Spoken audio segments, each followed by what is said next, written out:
ನಿನ್ನೆ ಅಥಣಿಯಲ್ಲಿ ಇದ್ದಾಗ DCC ಬ್ಯಾಂಕಿನ ಎಂಪ್ಲಾಯೀಸ್ ಅಧ್ಯಕ್ಷರಂತ ಕೊರೇನ್ ಅವರು ಮೇಲೆ ಮಾರಣಾಂತಿಕ ಹಲ್ಲೆ ಸ್ಥಳೀಯ ಶಾಸಕ ಅಂತ ಲಕ್ಷ್ಮಣ್ ಸವದಿ ಅವರು ಇರ್ಬೋದು, ಅವರ ಪುತ್ರ ಅಂತ ಚಿದಾನ್ ಸವದಿ ಅವರು ಮಾರಣಾಂತಿಕ ಹಲ್ಲೆಯನ್ನು ಮಾಡಿದ್ರು ಅನ್ನುವಂಥದ್ದನ್ನು ಅವರೇ ಸ್ವತಃ ಮಾತನಾಡಿದ್ದನ್ನು ಕೇಳಿದ್ದೀನಿ. ಆಮೇಲೆ ಸುಮಾರು 12 ಗಂಟೆಗೆ ನಾನು ಕೂಡ ಅಥಣಿ ಸಿವಿಲ್ ಹಾಸ್ಪಿಟಲಲ್ಲಿ ಅಡ್ಮಿಟ್ ಇದ್ದರು, ಹೋಗಿ ಭೇಟಿಯಾದೆ. ನೋಡಿದಾಗ ನಾನು ಭಾಳ ಸ್ಪಷ್ಟಪಡಿಸ್ತೀನಿ, ರಾಜಕಾರಣ ಇವತ್ತು ಇರ್ತದೆ ಹೋಗ್ತದೆ, ಆದರೆ ಇಂಥ ಒಂದು ವೈಯಕ್ತಿಕವಾಗಿ ಒಬ್ಬ ಶಾಸಕರಾಗಿ ಜವಾಬ್ದಾರಿಯಲ್ಲಿದ್ದಂಥವರು ಅವರ ಪುತ್ರರು ಮನೆಗೆ ಬಂದವರನ್ನು ಬಡಿಯೋದು, ಇದನ್ನು ನಾನು ಭಾಳ ತೀವ್ರವಾಗಿ ಖಂಡನೆಯನ್ನು ಮಾಡ್ತೀನಿ.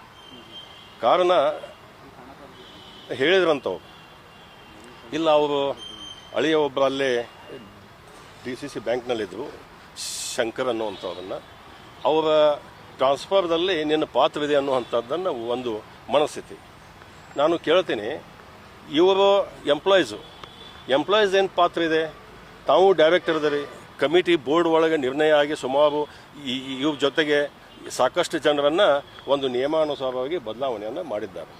ಅಂಥದ್ದು ಬಿಟ್ಟು ಇವು ವೈಯಕ್ತಿಕವಾಗಿ ದ್ವೇಷವನ್ನು ಆಯಿತು ಅಥವಾ ಇವರು ಕವಿಸಿ ಬಡಿಯುವಂಥದ್ದು ಇದು ಭಾಳ ಖಂಡನೀಯ ಮತ್ತು ಅಥಣಿ ಬಿಹಾರ ಆಗ್ತದೆ ಅಂತ ಹೇಳಿದ್ರೆ ತಪ್ಪಾಗಲಿಕ್ಕೆ. ಅವರು ಮೊದಲಿಂದಲೂ ಮಾಡ್ಕೋತಿದ್ದಾರೆ, ಮೊದಲಿಂದನೂ ಯಾರಿಗಾರ ಹಚ್ಚಿ ಮಾಡಿಸಿದ್ರು, ಇವತ್ತು ತಾವ ಕೈಯೊಳಗೆ ತೊಗೊಂಡಾರ ಅಂತ ಹೇಳಿದ್ರೆ ತಪ್ಪಾಗಲಿಕ್ಕಿಲ್ಲ. ಒಂದೇ ಒಂದು ಘಟನೆ, ಒಂದು 2-3 ಘಟನೆ ಹೇಳ್ತೀನಿ ನಾನು. ನಾವು ಅಪ್ಪ ಸಾಹೇಬ್ ಅವತಾಡೆ ಅಂಥೇಳಿ ಮಾಜಿ ಜಿಲ್ಲಾ ಪಂಚಾಯತ್ ಸದಸ್ಯರು, ಮೊದಲಿಂದಲೂ BJPಯಲ್ಲಿ ಇದ್ದಂಥವ್ರು, ಅವರು 23 ಇವ್ರ ಜೊತೆಗೆ ಹೋಗಲಿಲ್ಲ ಅಂಥೇಳಿ ಅವರ ಧರ್ಮಪತ್ನಿಯವರನ್ನು, ಸಹೋದರಿ ಸ್ವಲ್ಪ ಅಂಗವಿಕಲರ, ಅಂಗನವಾಡಿಯಲ್ಲಿ ಕೆಲಸ ಮಾಡ್ತಿದ್ರು ದರ್ದಾಬಟ್ಟಿ ಒಳಗೆ, ಅಂಥವರನ್ನು 20 ಕಿಲೋಮೀಟರ್ ದೂರಗಡೆ ಟ್ರಾನ್ಸ್ಫರ್ ಮಾಡಿಸುವಂಥದ್ದು. ಮಲ್ಲಿಕಾರ್ಜುನ ಅಂದಾನಿ ಅಂಥೇಳಿ ನಮ್ಮ ಜೊತೆಗೆ ಇರ್ತಾರೆ, ಅವರ ಅತ್ತಿಯವರನ್ನು ಕಾಗವಾಡದಲ್ಲಿ ಇದ್ದಂಥವ್ರನ್ನ ಜಿಲ್ಲಾ ಬಿಟ್ಟು ಹೊರಗೆ ಹಾಕ್ರಂತ ಹೇಳಿ ಮಾಡುವಂಥವ್ರು. ಹೆಣ್ಮಕ್ಳು ಟ್ರಾನ್ಸ್ಫರ್ ಬಿಟ್ಟಿಲ್ಲ ಅವರು. ಅಂದರೆ ಈ ಒಂದು 2-3 ಎಕ್ಸಾಂಪಲ್.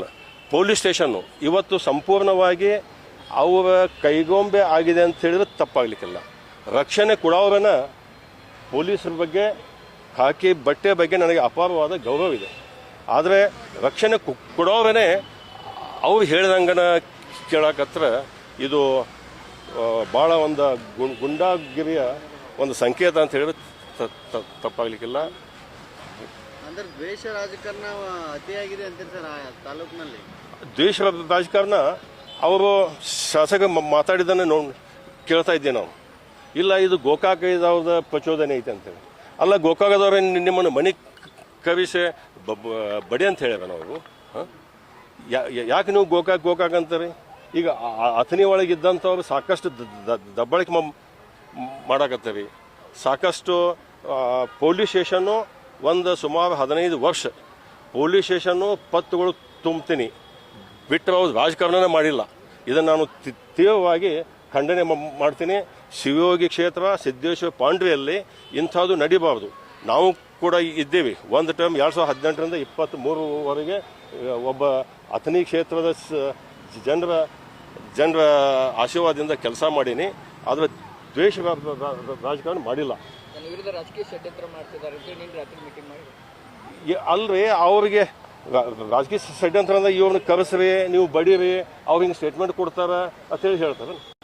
ಅವ್ರಿಗೆ ಎಂಥವ್ರದಪ್ಪ ಅಂದ್ರೆ, ನಾವಿಲ್ಲಿ 19 ಬಿಟ್ಟು ಬಂದ ಮೇಲೆ ನಮ್ಮಿಂದ MLC ಆಗಿ ರಾಜ್ಯದ ಉಪಮುಖ್ಯಮಂತ್ರಿಗಳಾದ್ರೆ ಅಂಥದ್ರೊಳಗೆ ಕುಮಟಳ್ಳಿ ಸುಳಿಮಗ ಓಡಿ ಹೋಗ್ಯಾನ ಅಂತೇಳಿ ಮಾತಾಡೋಂಥವ್ರು. ಆಮೇಲೆ ಅದಷ್ಟು ದಣಿಗೆ ಎದ್ದ ಮೇಲೆ ಈ ಕುಮಟಳ್ಳಿ ಅಲ್ಲ ಮತ್ತೊಬ್ಬ ಕುಮಟಳ್ಳಿ ನಮ್ಮ ಆತ್ಮೀಯ ಅದಾನಂದ್ರೆ ಅವನ ಹೆಸರು ಕೇಳಿ ಹೇಳಿಲ್ಲ. ನಾವೊಬ್ಬ ಕುಮಟಳ್ಳಿ ಸಮಾಧಾನ ಅದೀನಿ, ಮತ್ತೊಬ್ಬ ಕುಮಟಳ್ಳಿ ತಿರ್ಸಟ್ಟಿದ್ದಂದ್ರೆ ಅದಿರಲಿ, ಅದು ರಾಜಕಾರಣ ಬೇಡ. ನಾನು ಮತ್ತೊಂದು ಮಾಡಿದ ಘಟನೆ, ಅವರು ಏನು ತಪ್ಪಾದ್ರೂ ಅದನ್ನು ಡಿಫೆಂಡ್ ಮಾಡೋದು ಅದಕ್ಕಿಂತನೂ ಘೋರ ಅಪವಾದ. ಏನೋ ಮಾಡಿದ್ರೂ ಅದನ್ನು ಇಲ್ಲ, ಏನೋ ಘಟನೆ ಆಗಿದೆ ಅಂಥೇಳಿ ಮತ್ತೆ ಅವರಿಗೆ ಕರ್ಕೊಂಡು ಟ್ರೀಟ್ಮೆಂಟ್ ಕೊಡಿಸಿ ಯಾವುದಾದ್ರು ಒಂದು ಮಾಡಬೇಕಾಗಿತ್ತು. ಕೇಸ್ ಆಗಿಲ್ಲ. ನನಗೆ ನಿನ್ನೆ ಗಮನಕ್ಕೆ ಬಂದಿದೆ, ಪೊಲೀಸ್ ಡಿಪಾರ್ಟ್ಮೆಂಟ್ದವ್ರೂ ಅವ್ರ ಮೇಲೆ ಕೇಸ್ ಮಾಡೋಕ್ಕಿಂತನೂ ಅವ್ರು ಕೊಟ್ಟದನ್ನು ಒಬ್ಬನ ಯಾವುದೋ ಒಂದು ಕೃತಕವಾಗಿ ಸೃಷ್ಟಿ ಮಾಡಿ 7 ಪೈಸೆ ಮಾಡ್ಬೇಕಂತೇಳಿ ಇವ್ರ ಮೇಲೂ ದಬ್ಬಾಳಿಕೆ ಹಾಕಕತ್ತಾರೆ ಅನ್ನೋಂಥದ್ದನ್ನು ಕೂಡ ಮಾಧ್ಯಮದ ಮುಖಾಂತರ ಕೇಳಿದೆ ನಾನು. ಇದು ಖಂಡನೀಯ. ಅಥಣಿ ಕ್ಷೇತ್ರದಲ್ಲಿ ಸುಮಾರು ಇತಿಹಾಸದಲ್ಲಿ ಹಿಂಗೆ ಎಂದೂ ಆಗಿದ್ದಿಲ್ಲ, ಆಗಬಾರ್ದು. ಮತ್ತು ರಾಜಕೀಯ ಇದೇ ಇತ್ತಪ್ಪ ಅಂದರೆ ಆ ಶಿವಯೋಗಿ ಸಿದ್ದೇಶ್ವರನ ನೋಡ್ಕೋಬೇಕು ಅಂತೇಳಿ ನಾನು ಭಗವಂತನಲ್ಲಿ ಪ್ರಾರ್ಥನೆ ಮಾಡ್ತೀನಿ. ಮಾಡ್ಕೊಳ್ಳೋದಿಲ್ಲ ನಾವು. ಅಲ್ಲ, ನೀವು ಕೊಡ್ತಾ ಇಲ್ಲ ಅನ್ನುವಂಥದ್ದು ಎಷ್ಟು ಸರ್ ಕೊಟ್ಟಿದ್ದಾರೆ ನಾವು ಅಲ್ಲಿ ಅವರು ಒಳಗೂ ಕೇಳಿದ್ವಿ, ಕೊಡ್ಲಿಲ್ಲ ಅವರು. ಮತ್ತೆ ಇಲ್ಲ ನನಗೆ ಅವ್ರು ಕೊಟ್ಟಾರೋ ಬಿಟ್ಟು ಅಲ್ಲಲ್ಲ, ಒಂದು ನಿಮಿಷ, ಅದು ವೈಯಕ್ತಿಕವಾಗಿ ಅವ್ರು ಕೊಟ್ಟಾರೋ ಇದು ಮಾಡ್ಯಾರ ನನಗೆ ಗೊತ್ತಿಲ್ಲ. ಇದರಲ್ಲಿ ನಾನು ವೈಯಕ್ತಿಕವಾಗಿ ರಾಜಕೀಯ ಅಲ್ಲ, ಈ ಘಟನೆಯನ್ನು ಖಂಡಿಸ್ತೀನಿ. ಈ ಎಷ್ಟೋ ಕಡೆ ಎಲ್ಲರೇ ಬಡದಾಡಿದ್ದು ನೋಡಿದ ಮೇಲೆ ಇಷ್ಟೆಲ್ಲ ಸಾವಿರಾರು ಜನರು ಯೂನಿಯನ್ದವರು ಸ್ಟೇಷನ್ ಮುತ್ತಿಗೆ ಹಾಕಿದ್ದಾರೆ. ಇಷ್ಟೆಲ್ಲ ಹಾಕಿದ ಮೇಲೂ ನೀವು ಇನ್ನೂ ಕೇಸ್ ಕೊಟ್ಟಿಲ್ಲ ಅಂತಂದರೆ ಇದಕ್ಕೆ ಉತ್ತರ ಇಲ್ಲ ಅಂತ ಅನಿಸ್ತದೆ. ಹಾಕೋಬೇಕಾಗಿತ್ತು, ಸಾಕಷ್ಟು ಅದಾವ. ಅಥವಾ ಆ ಡಿಪಾರ್ಟ್ಮೆಂಟ್ದವ್ರು ಏನೋ ಯಾರು ಒತ್ತಡಕ್ಕೆ ಒಳಗಾಗತ್ತಾರೋ, ನಾನು ಭಾಳ ಮನವಿ ಮಾಡ್ಕೋತೀನಿ ಕರ್ನಾಟಕ ಸರ್ಕಾರದವ್ರಿಗೆ, ಯಾರು ದಬ್ಬಾಳಿಕೆ ಮಾಡ್ಯಾರ, ಯಾರ ಅವ್ರನ್ನ ಕರೆಸಿ ಬಡದಾರ, ಅವ್ರ ಮೇಲೆ ಸೂಕ್ತ ಕಾನೂನು ಕ್ರಮವನ್ನು ಕೈಗೊಳ್ಳಬೇಕು ಅಂತೇಳಿ ನಾನು ಮಾಧ್ಯಮದ ಮುಖಾಂತರ ಸರ್ಕಾರಕ್ಕೆ ವಿನಂತಿಯನ್ನು ಮಾಡ್ಕೊಳ್ತೇನೆ. ಸರ್, ಈಗ ಜನಪ್ರತಿನಿಧಿಗಳು ಅವ್ರ ಬಗ್ಗೆ ನಿನ್ನೆ ಒಂದು 2-3 ಸಾವಿರ ಜನರು ಕೂಡಿ ಪ್ರತಿಭಟನೆ ಮಾಡಿದ್ದಾರೆ. ಸಾಕಷ್ಟು ಎಲ್ಲರಿಗೂ ಇದು ಘಟನೆ ಆಗಬಾರ್ದು ಅನ್ನುವಂಥದ್ದು ಎಲ್ಲರಿಗೆ ಮನಸ್ಸಿಗೆ ನೋವಾಗಿದೆ. ಕೆಲವೊಂದು ಜನ ಅವ್ರಿಗೆ ಬೇಕಾದವರಷ್ಟು ಏನು ಬೇಕಾದ ಮಾತಾಡ್ಬೋದು, ಆದರೆ ಸಾಮಾನ್ಯ ಜನರಿಗೆ ಇದು ಜಾತ್ಯತೀತ ಪಕ್ಷಾತೀತವಾಗಿ ಒಬ್ಬ ನೌಕರಿ ಮಾಡೋನ ಮೇಲೆ ಹರೇಸ್ಮೆಂಟ್ ಆಯ್ತಪ್ಪ ಅಂದ್ರೆ ನಮ್ದು ಹೆಂಗೆ ಅನ್ನುವಂಥದ್ದು ಕೂಡ ಎಲ್ಲರಿಗೂ ನೋವಾಗಿದೆ.